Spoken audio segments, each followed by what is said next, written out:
Este es el panorama hoy, con un ingrediente nuevo. Sobrevuela todo esto la salud de la presidenta. Diputada Stolbizer, buenas noches. Buenas noches, Charlie. Gracias por haber venido. Gracias por la invitación. ¿Qué reflexión le merece este episodio de salud de la presidenta? No, primero, desde luego que uno manifiesta conmoción y preocupación por el costado humano, ¿no? Aquí hay una persona con un problema de salud, la verdad es que a todos nos ha llamado mucho la atención. Entonces, la primera preocupación tiene que ver con esta, la segunda tiene que ver con lo institucional.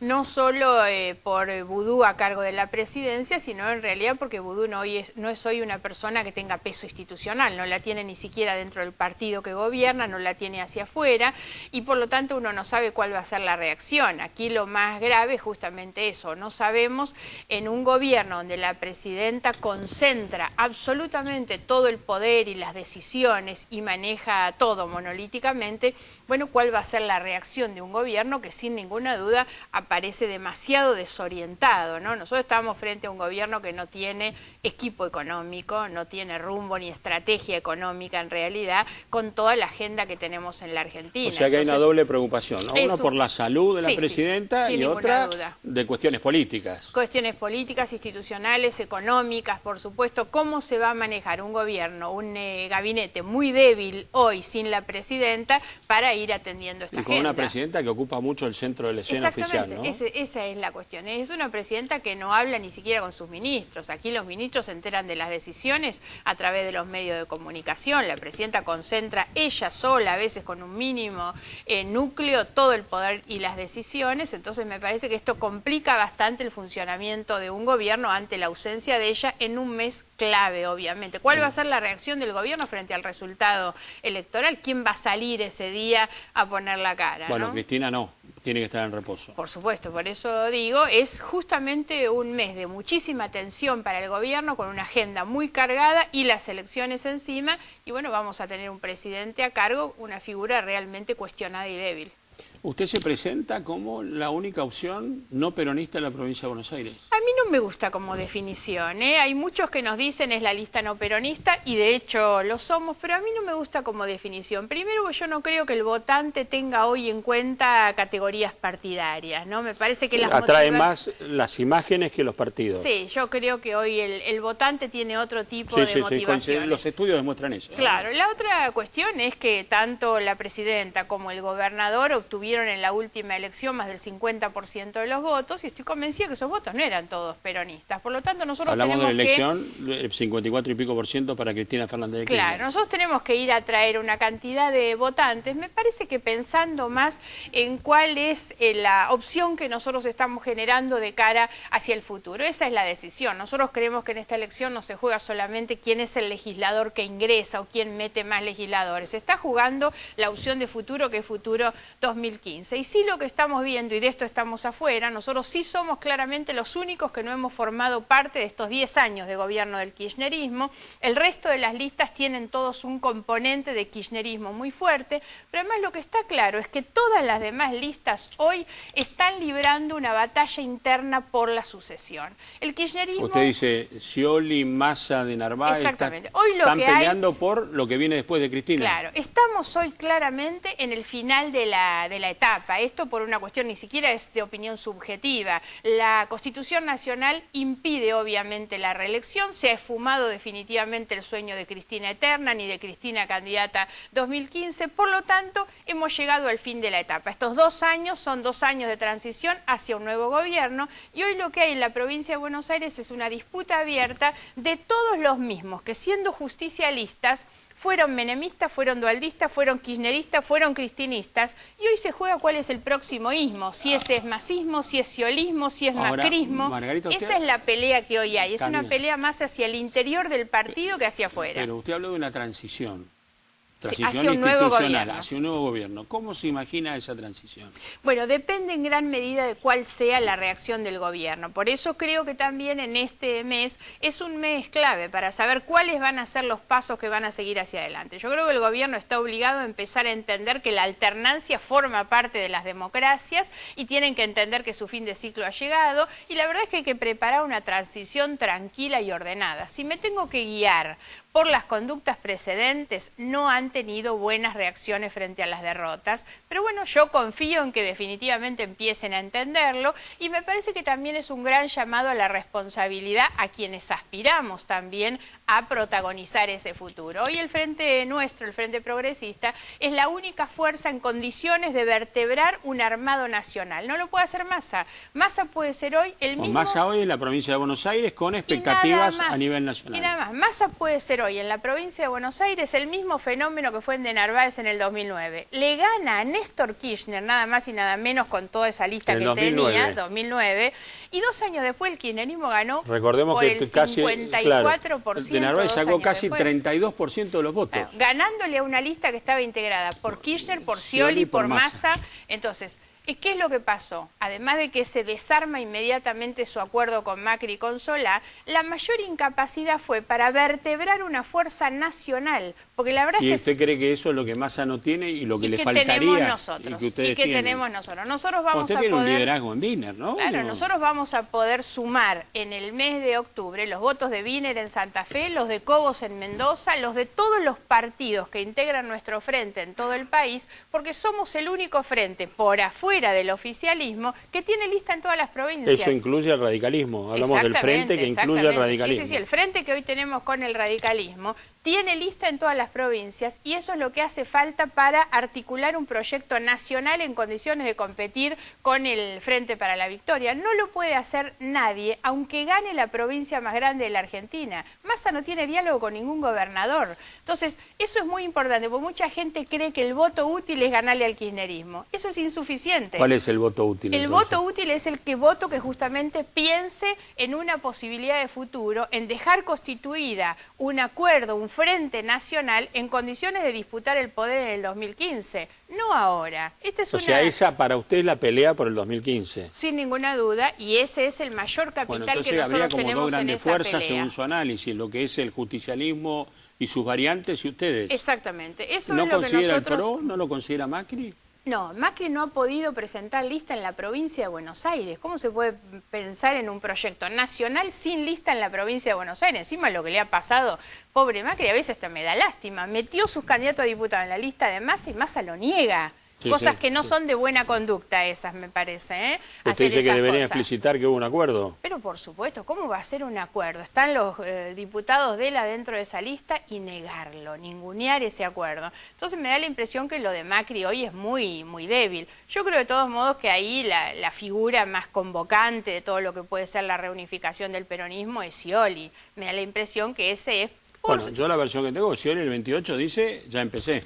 Porque además Scioli es el que puede, digamos, desde el ejercicio que él tiene de la conducción del justicialismo, armar algo con los gobernadores. Y esa es la potencialidad que tiene un proyecto a futuro, como la tenemos nosotros con Wiener, con Cobos. El radicalismo ha ganado elecciones de alto valor simbólico como La Rioja o Santa Cruz. Nosotros somos el proyecto nacional. Nosotros sacamos en la elección PASO 5,5 millones de votos. Sí, sí. El valor de la provincia de Buenos Aires que aporta 1 millón. Muy apreciable 5 millones. Y el Frente para la Victoria sacó 5.900.000. No hay duda que la opción está planteada en tres o dos frentes. Ayer Cristina Fernández insistió, somos la primera minoría en el país.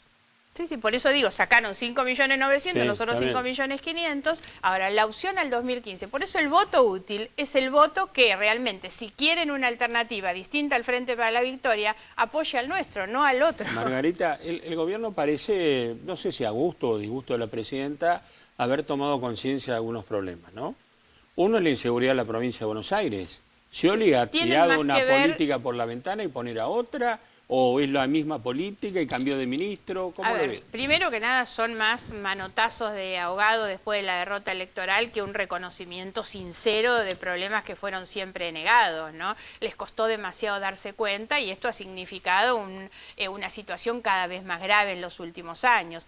Yo no creo que ninguna de las cuestiones que se hayan hecho, se hayan propuesto, sirve absolutamente para nada. Al contrario, me parece que estamos presenciando una competencia demagógica y oportunista de propuestas de campaña electoral con la única intención ¿Sobre de captar tema de seguridad votos. o en general? En seguridad fundamentalmente. En eso circunscribo ahí la propuesta de la Policía Comunal, que es común de Insaurralde, de Massa y de ¿A usted le Narváez, gusta ¿no? eso o no le gusta? No, por supuesto que no. Pero sobre todo no se puede estafar a la gente haciéndole creer que un problema tan complejo, tan grave como el de la seguridad, se resuelve ni con camaritas, ni aumentando las penas, ni bajando la edad de punibilidad, ni con la Policía Comunal. Son las cosas que se tiran al voleo en la campaña electoral de enorme irresponsabilidad. Ahora, está claro que el gobierno ha decidido entrar en esa competencia a ver quién tira lo más reaccionario, ¿no? Ustedes fíjense lo que termina pasando, que compiten Massa e Insaurralde, y de Narváez de atrás les reclama derecho de autor, porque es verdad que las mismas cosas que dicen ellos hoy las dijo antes, ¿no? el tema de la edad de imputabilidad. Exactamente, es un disparate total, sobre todo para los que vienen gobernando la provincia hace más de 25 años. Hoy nosotros se preocupan además por el 3% de los delitos que cometen los chicos menores de edad, que se preocupen por el otro 97%. Hay demasiado delincuente suelto para preocuparse por estos chicos. Ahora, ¿le ¿no? atribuye la salida o la existencia de los delincuentes afuera a la justicia? Yo creo que en realidad, por eso cuando planteamos el tema de la seguridad, necesita de una visión integral que implica abordar con mucha seriedad lo que pasa con la policía, con la justicia, con el servicio penitenciario, pero también obviamente las áreas de infraestructura, de desarrollo social, de educación. El 80% de los que están presos no terminó la escuela. Eso es un mensaje. Si no se empiezan a dar cuenta que lo que tienen que resolver es el problema de una escuela que hoy expulsa a los chicos. Ahora, ¿eso no lleva este análisis a una política de Estado, a hacer una mesa debería ser así, en la cual todo el mundo hable y termine? Porque en realidad la violencia la sufrimos todos, no importa la banderita política. Eso es lo que venimos planteando desde hace muchísimo tiempo. Lamentablemente, solo en el momento en que han perdido las elecciones, convocaron el Consejo de Seguridad solamente para la foto. El Consejo de Seguridad ha servido solamente para sacar una fotografía. ¿Usted no ve ninguna variación después de ella? Bueno, en La Plata, ¿usted vive en La Plata? ¿Dónde vive? No, yo vivo en Morón, pleno conurbano. Perdóneme, pero en pleno conurbano. En La Plata dice que ya implementaron un nuevo sistema de seguridad, que fue Granado, fue Scioli. Por eso, todo para la fotografía, anuncios de campaña electoral. Nosotros venimos diciendo eso también. La verdad es que discutir un tema así en medio de la campaña electoral es puro oportunismo demagógico. Hay que discutir con mucha más profundidad.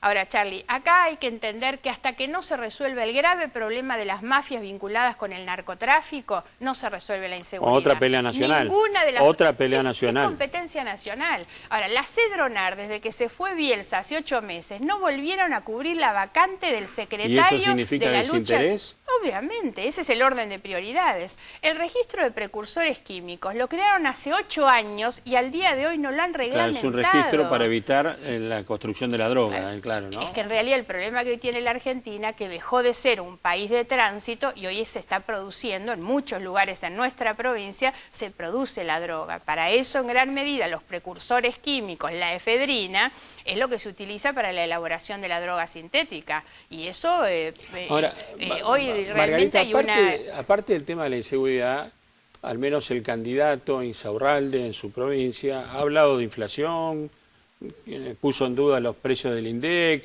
Hoy en un reportaje, creo, en el diario Clarín, un reportaje al diario Clarín, sí. Habló de hay que combatir más la corrupción. Sí, son los cambios de actitud propios, obviamente, después de la derrota electoral. Han tomado cuenta de esto. Ojalá, yo quisiera creer en realidad que son honestos cuando lo planteé y que han modificado su agenda. Ojalá las palabras de Insaurralde llevaran a que tuviéramos realmente una política económica, una política antiinflacionaria. No pasa solamente porque algunos de los candidatos digan, bueno, sí, inflación hay. Los 40 millones de argentinos saben que hay inflación. ¿La presidenta cambiando de política después de las elecciones, de política económica? La presidenta me parece que tiene desde hace mucho tiempo una actitud muy negadora de la realidad. La ha tenido respecto de estos temas, que son los temas centrales para todos los argentinos, inseguridad e inflación. No figuraba en la agenda. La tuvo como primer gesto después de la elección, cuando sale casi negando el resultado electoral y hablando de la elección en la Antártida, ¿no? Ha sido una presidenta negadora de estas realidades, y negar los problemas no es el mejor camino. Cuando nosotros nos preguntan el tema de la inflación, la verdad, lo primero con la inflación es reconocerla.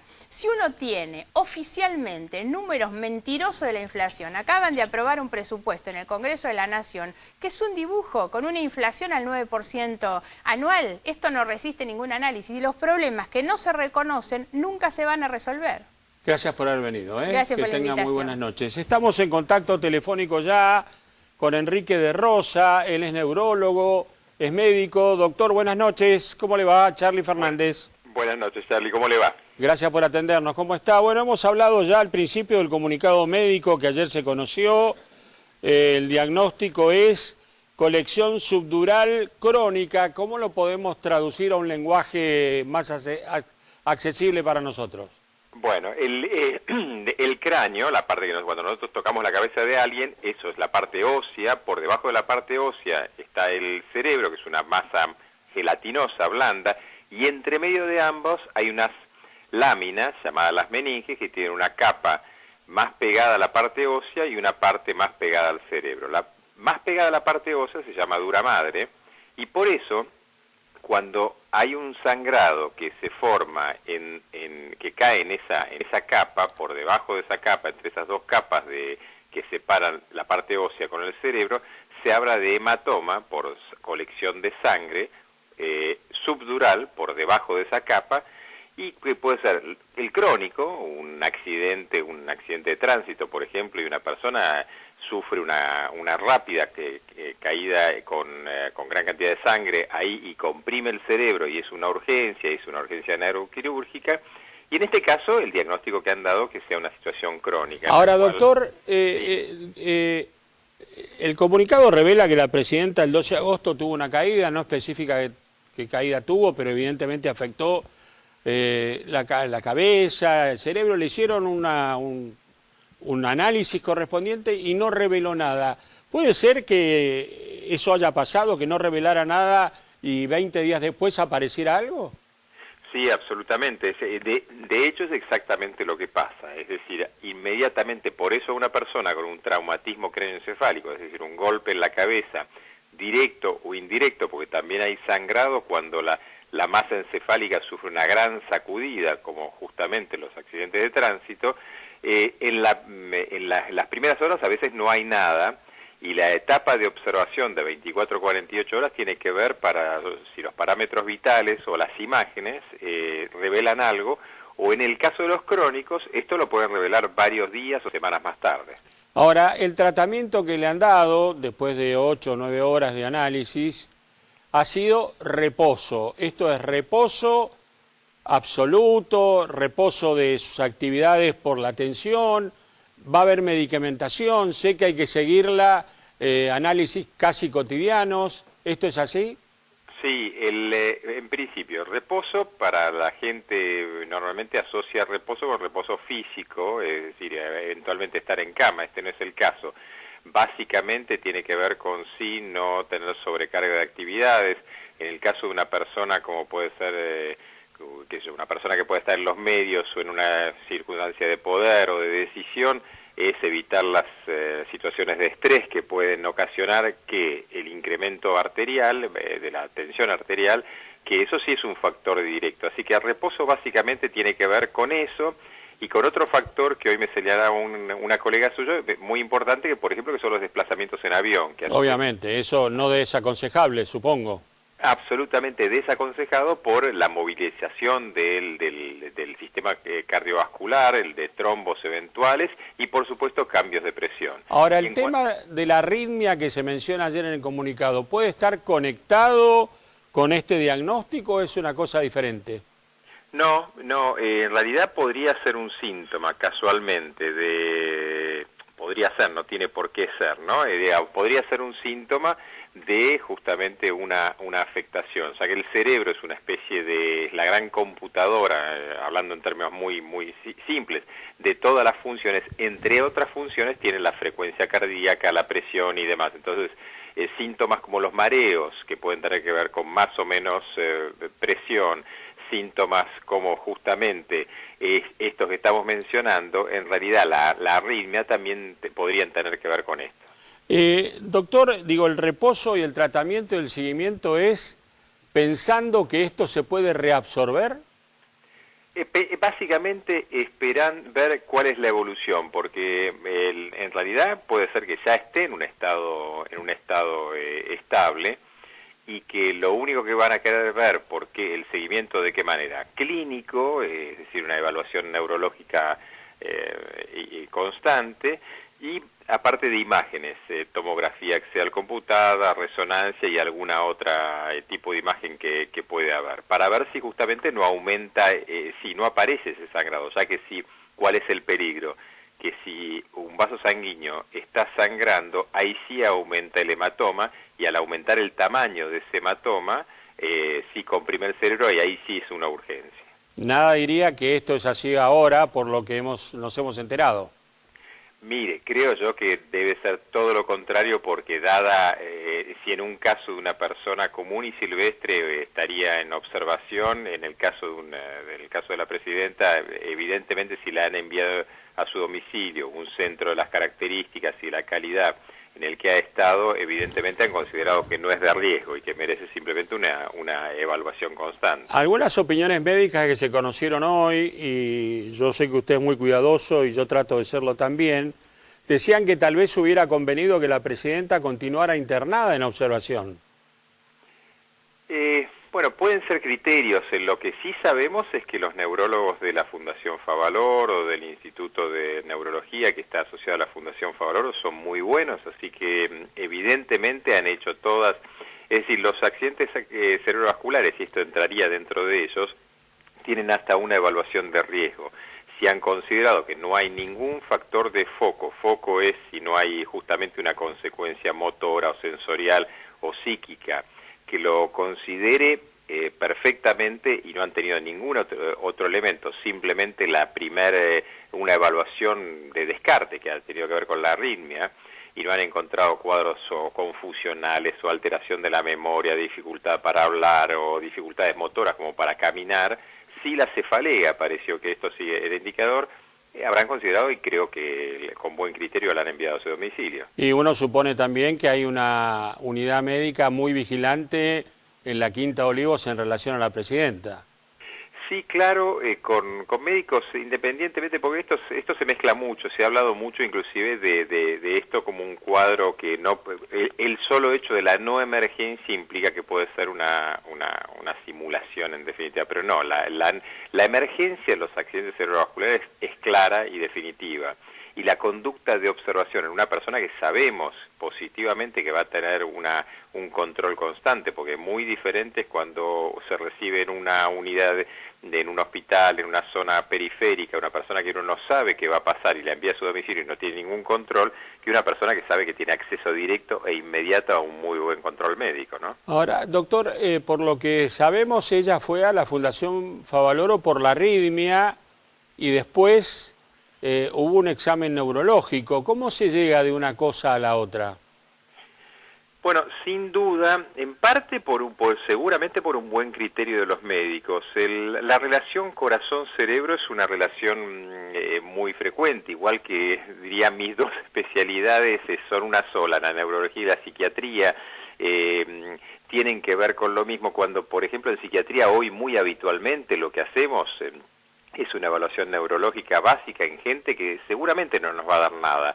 Muy posiblemente en la evaluación a conciencia que han hecho los cardiólogos que la vieron, encontraron algún elemento que les sugirió una derivación. Ese elemento podría haber sido justamente una cefalea que los intrigó un poco, o un mareo, o un acúfeno. Acúfenos son zumbidos en los oídos, o somnolencia, es decir, alguna cosa que les haya dicho la señora presidenta que les haya indicado que bueno, que valía la pena el concurso de un neurólogo, ¿no? En todo caso, la decisión correcta fue llevarla a la Fundación Favaloro, como hubiera sido llevarla a otro nosocomio, digo, ante los síntomas, vamos.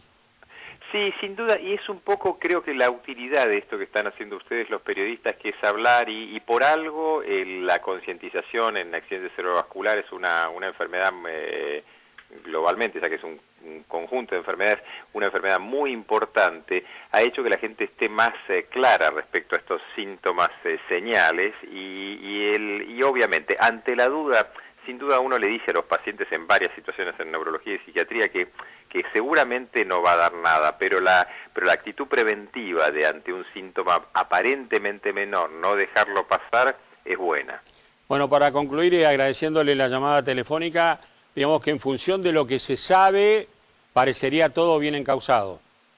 Sí, parecería bien encauzado. A veces, obviamente, uno quiere saber muchísimo más, pero también me parece que es bueno que de alguna manera se diga, bueno, no aparece nada, no hay nada, se hizo esto, y esto implica de alguna manera que también los que tienen que cuidar a los que en definitiva nos dirigen, que hagan su trabajo bien y la dirijan a un lugar, eso es una buena indicación, y quizás interesante, vuelvo a decir, con respecto a lo que ustedes hacen, y esta conducta que mostrar que ante un síntoma menor, aparentemente, se deriva a una evaluación, es muy bueno. Doctor de Rosa, le agradezco mucho, ha sido muy amable, ¿eh? Buenas noches. No, gracias a ustedes y que tengan una buena noche. Diputado Fernando Chino Navarro, buenas noches, ¿cómo le va? Buenas noches. ¿Cómo